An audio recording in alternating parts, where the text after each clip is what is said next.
Tonight on Primetime Politics, making the case for Canada. Coming up, we'll speak with the Minister for Natural Resources, Jonathan Wilkinson, back from a two-day visit to the U.S. Capitol. We'll ask what American politicians told him about Trump's tariff threats and the Canada-U.S. relation.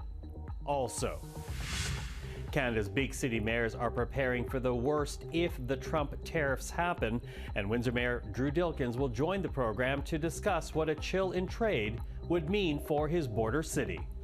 Plus, our political strategists on the party responses to Donald Trump. This is Primetime Politics. Hello, everyone. I'm Michael Serapio. Well, the man who Donald Trump wants to lead U.S. trade negotiations was grilled in the U.S. Capitol today. Jamieson Greer answering questions about what his priorities would be if he was confirmed by the U.S. Senate, asked about the upcoming renegotiation of CUSMA, and about the tariff threats Donald Trump has been using against U.S. allies like Canada. Take a listen to a bit of what we heard. I want to make sure that the type of market access we've secured in Canada and Mexico are things that are actually acted upon. We all know we have issues with Canada dairy, corn into Mexico. We have issues with energy in Mexico. These are things where our trading partners need to be held accountable. It's important to remember that when we have trade agreements, they all contain an exception for measures related to essential security. And if dealing with illegal migration of criminals or dealing with fentanyl or issues like that come up, this is very clearly an issue of essential security. Now, of course, if and when Greer is confirmed, his decisions in the trade portfolio will have an impact on our country. And to talk about this, we're now joined by Jonathan Wilkinson, the Minister for Energy and Natural Resources. Minister, thank you for taking the time. Not at all. Thank you for having me. So listen, let's start with Mr. Greer here, the former Chief of Staff to Robert Lighthizer. His messaging so far has been about U.S. domestic supply. He talks about tariffs. He talks about getting access to dairy markets, including here in Canada. What type of challenge do you think he will present to Canada as we look towards renegotiating deals like CUSMA? Well, look, I mean, he is somebody who understands the trade issues between Canada and the United States very well. We obviously know Mr. Lighthizer very well from the last renegotiation of the Canada-U.S. Free Trade Agreement. I would expect no less than the United States to actually be articulating strongly their positions and their thoughts about areas that they would like to discuss in the context of the review of CUSMA. We obviously will have our own views about things that we would like to see changed at the point at which we actually do engage that conversation. Mm-hmm.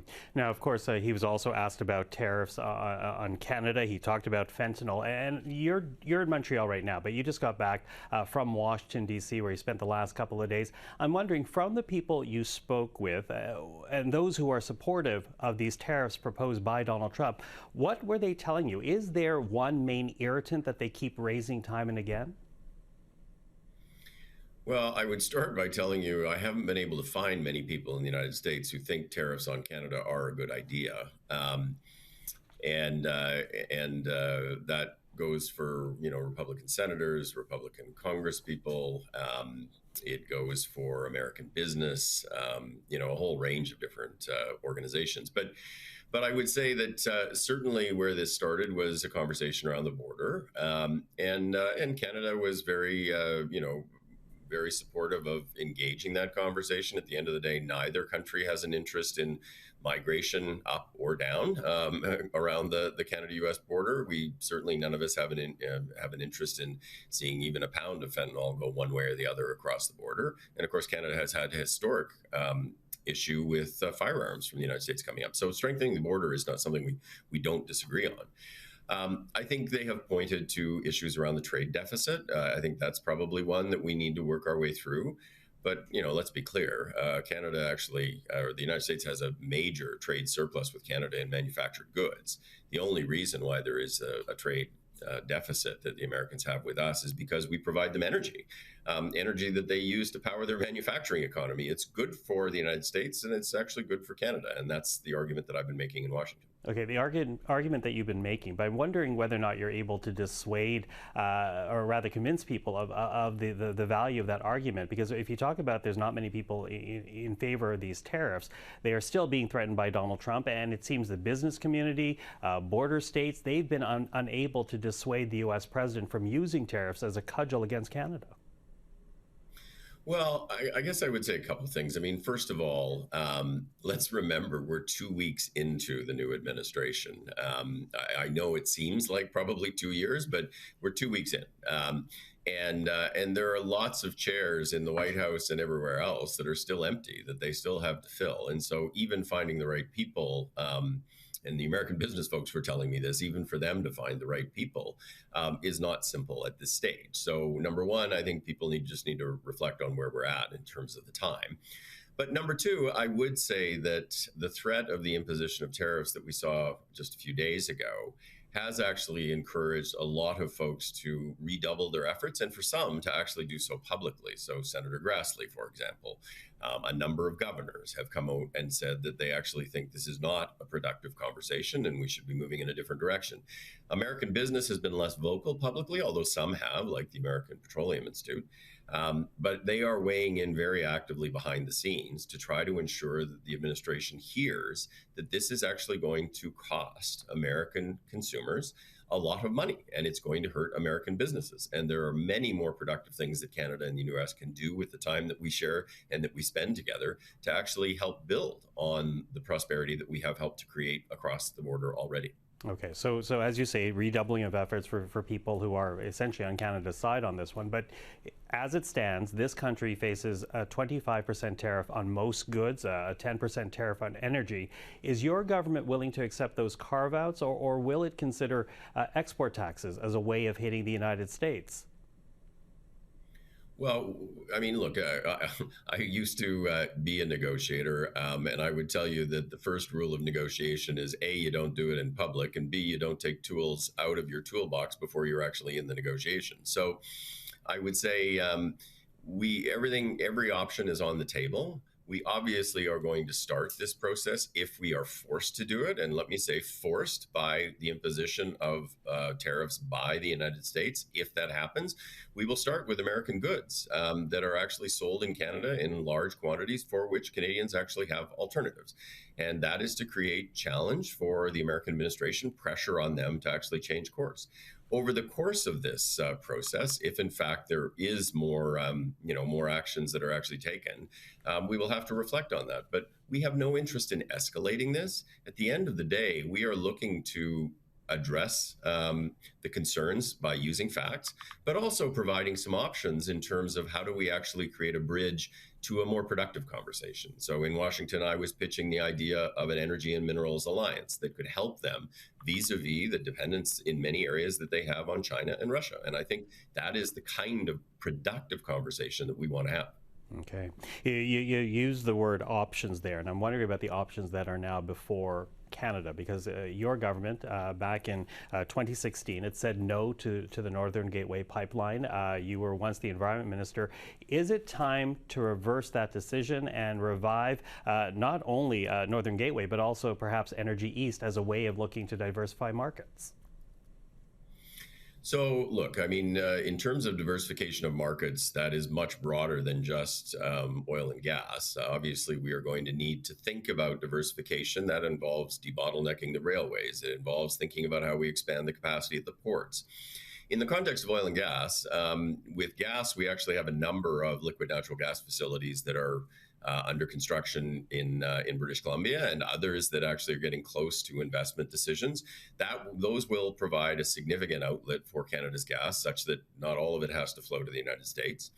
In the context of oil, this government built the Trans Mountain Pipeline. It wasn't without controversy, although I think most people would say now, given where we're at, that was a very good decision in terms of diversification. And of course, there will need to be a conversation going forward amongst premiers with First Nations about how do we try to reduce vulnerability with respect to dependence that we have with respect to the transportation of oil. I think the biggest vulnerabilities are actually not west; they are east, where, for example, Line 5 goes down into the United States and then comes back up into Canada, supplies significant oil to Ontario and Quebec, and in Atlantic Canada, where they are significantly reliant on oil from the United States. I hope that we get through this and this whole threat of tariffs goes into the background and it's less of an urgent conversation. But of course, the Prime Minister and the Premiers are going to need to have some conversations about what Canada can and what Canada should do. Minister, out of time, but I want you to know I always appreciate the time you do have with us. Thank you for this. All right, thanks very much. While much of the attention this week has been focused on federal and provincial leaders meeting to talk about Trump's tariff threat, today mayors of Canada's big cities also came to Ottawa to add their voices to the discussion, arguing that cities are the engines of the national economy and they want Ottawa to keep their concerns top of mind when dealing with Trump and his tariff threat. And here is just a bit of what we heard from Justin Trudeau today when he addressed the mayors. We've shown that when our backs are up against the wall, we will all stand together for Canada. We will choose Canada. Over the next few weeks, we will need to keep that spirit up because we're not out of the woods yet. Because we don't just want to get through this challenging moment, we want to emerge from it stronger than ever before. And that starts, of course, with all of you. The Prime Minister addressing the Big City Mayors Caucus with the Federation of Canadian Municipalities. And with more, we're now joined by the Mayor of Windsor, Drew Dilkens, in addition to the Big City Mayors Group. He also chairs the Border Mayors Alliance, the group that was started earlier this year so that border cities can have a bigger voice when it comes to Canada-U.S. issues. Mayor Dilkens, good to see you again. Thank you for being here. My pleasure. So here you have Windsor, a border city. Arguably, it's the border city with the North American automakers based in Detroit, and Windsor a big part of that. How devastating would a 25% tariff be on your city? Well, I think it's fair to say if you look across Canada, we know that the pain would be quite significant, but in my community, the pain would be catastrophic. The geography and the buildup of the supply chains in the auto industry have been built up really since the 1960s, only accelerated with the free trade agreement and then NAFTA to become what it is today. And we always say it's impossible to say that a vehicle is made in the United States or Canada because the parts that go into that vehicle, regardless of which side of the border it comes off the assembly line on, they've crossed that border about 6 or 7 times. So they truly are made by North American men and women. And our community has a lot to lose if a 25% tariff were put in place. Mm-hmm. So here we are in the midst of this pause right now. Representatives with the Federation, the Canadian Municipal Federation, they will be traveling south of the border to speak with American political leaders. You know, what message is your group hoping to share while in the U.S.? Yeah, I think it's fair to say that this is all about sharing the facts, and the facts really matter in this conversation because the facts tell the story that a 25% tariff is not just bad for Canadians and Canadian business, it's bad for U.S. consumers and U.S. business. And I think that there is, a misunderstanding or just a lack of an appreciation of what a tariff would actually mean. Folks have heard President Trump on one hand say that, tariffs are the best thing since sliced bread, and on the other hand, he's saying he's going to make their life more affordable. What people aren't understanding is that a tariff is actually going to make their life less affordable. And that's the message that has to get out there, that tariffs are really bad for business, they're going to affect U.S. consumers, and it's going to cause pain for all of us. As we like to say, if there's a trade war, there's going to be casualties on all sides. Mm-hmm. But are you worried, though, that the damage has already been done? And I appreciate you want to get that message out, get that resonating with Americans. But I wonder about damage that has already been done in the now and in the years ahead, because the very threat of a tariff may already have driven away and might also drive away investment south of the border, rather going north of the border, as long as Donald Trump is in the White House. Well, clearly that's a concern. I mean, we are a country that's 1/10 of the size of the United States, and so we're always on high alert with respect to these types of issues. And it's clear that businesses looking to make investment in a period of uncertainty, they're going to park that money. They're not going to invest their capital until the picture becomes a little clearer. And so the sooner we can get to a point of certainty, the better it will be for families, the better it will be for government, but certainly it's going to be better for business as well. Do you think your city's at risk of losing business, picking up and moving to Detroit? Well, listen, I think if this goes on for any length of time, I think the capital's not just going to stay parked, it's going to go somewhere, and people are going to want to invest, and companies are going to want to invest where they have certainty. What they don't want to do is invest in the U.S. economy if there's going to be a 25% tariff that actually undermines their business. And so it's better for business to have clarity. We have a trading relationship that has worked quite effectively going back to the 1960s, and certainly the free trade agreement was very successful, so much so that we collectively decided to add Mexico and create NAFTA. And so we have proven to be able to grow the pie with free trade. We have improved the lives of thousands and tens of thousands of people in Mexico and Canada, but mainly in the United States. And so it behooves us all to figure out the pathway to deal with the points of friction that we have, but figure out how we can keep free trade moving forward on our continent, because at the end of the day, it's been a high success. It's created lots of jobs, and it's good for everyone to have that certainty to keep the investments going, and let's build our economies together. So what are the mayors then asking of Ottawa right now? Guarantees of financial support if they're needed?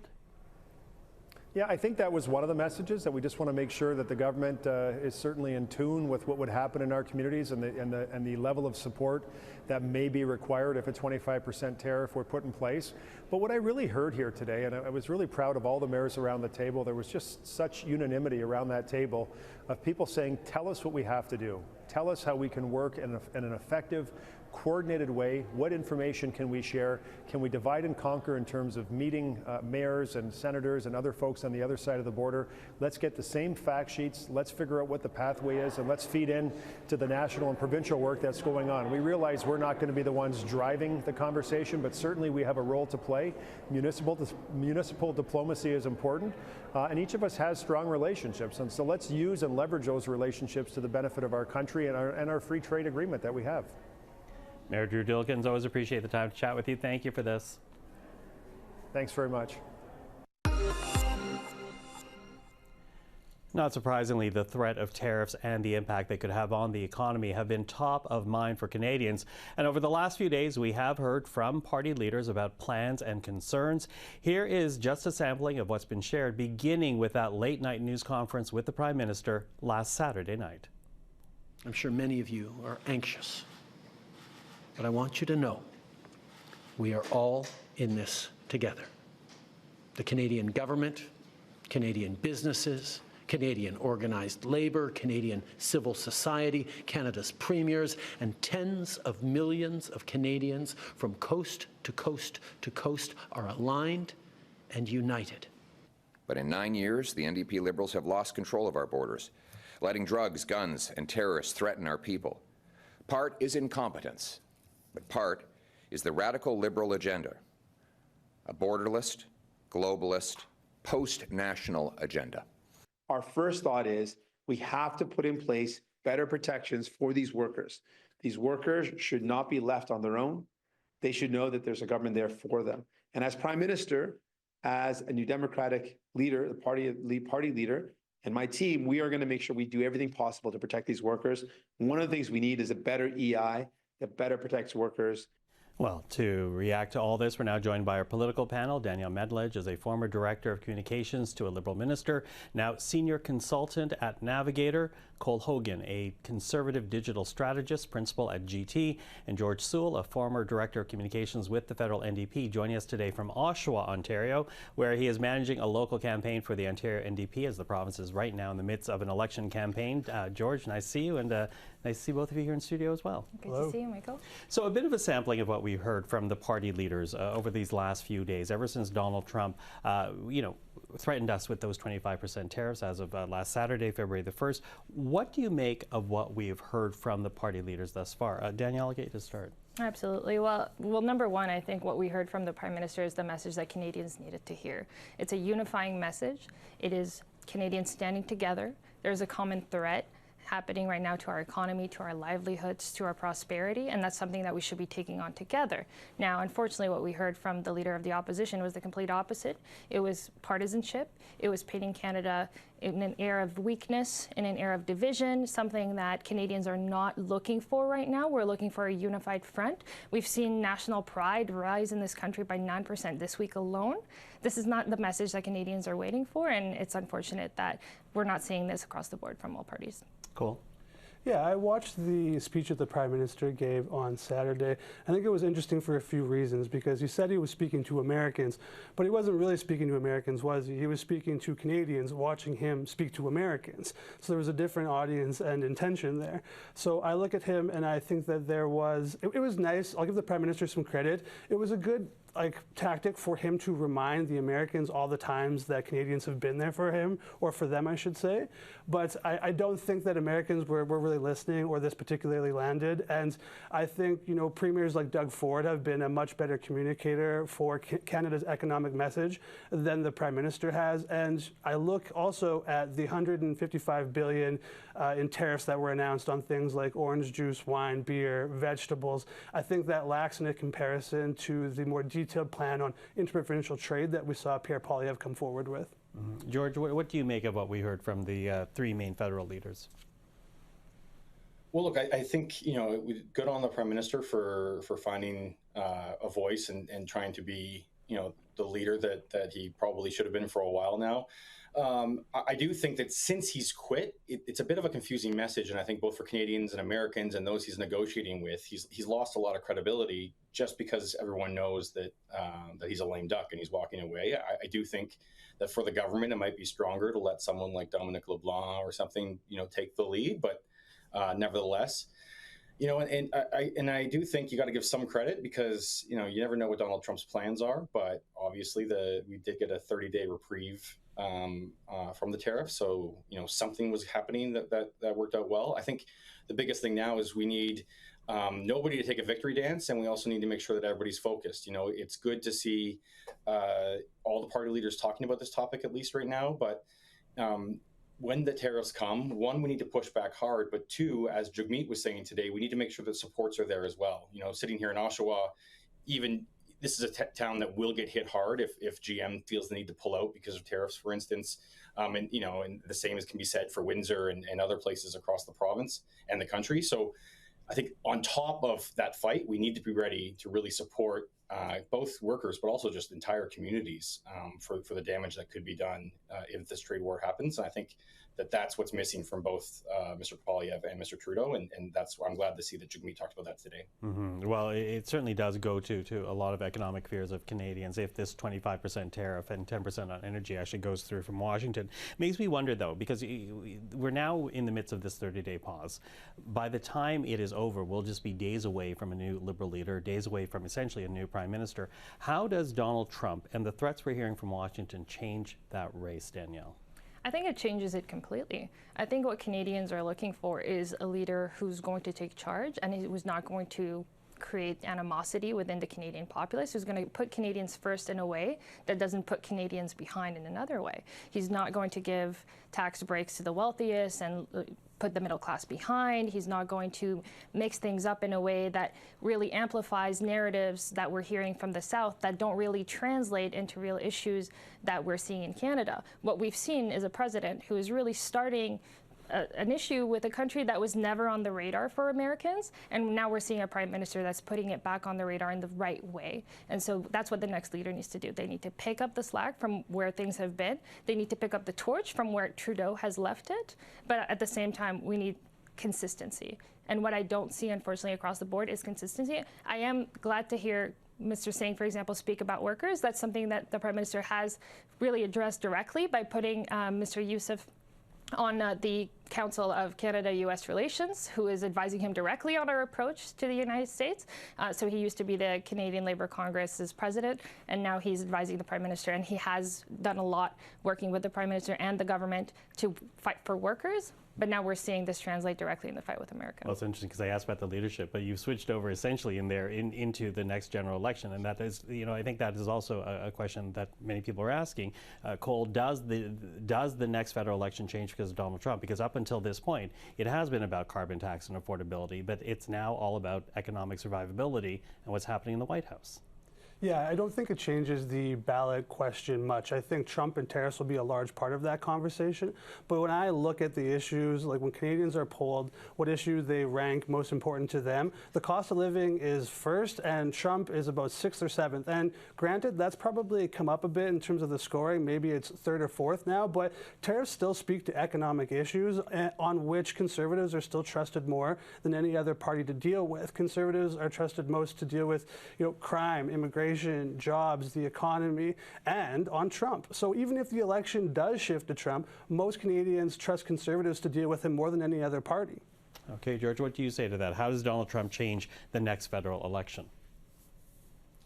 Well, I think it brings some substance to the conversation, right? I mean, some of this has been talked about already, but I think that the ability for the Conservatives to just run on the any 3-word slogans that they've been doing, or the idea of Canada's broken and we need to fix it.